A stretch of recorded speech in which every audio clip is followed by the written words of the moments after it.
তো এই যে দেখেন একটা কাঁঠালটা 30 কেজি তো কনফার্ম। তো এই কাঁঠালটা দিয়ে গেছে আমাদের গ্রামের এক ভাই, তার নাম হলাম রুস্তুম আলী। এই রুস্তুম ভাই নাম দিয়ে আমার একটা গান মনে পড়ে গেছে, গানটা আমি গাই। সেই কথা কি তোমার মনে নাই রে রুস্তুম ভাই, সেই কথা কি তোমার মনে নাই?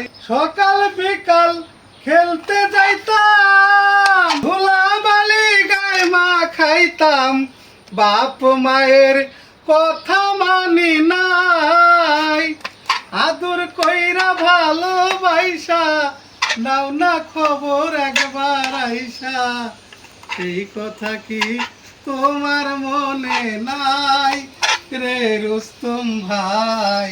তো সেই রুস্তুম ভাইয়ের কাঁঠাল এই যে দিয়ে গেছে বৃদ্ধ মায়েদের খাওয়ার জন্য। তো লাইক শেয়ার কমেন্ট করবেন।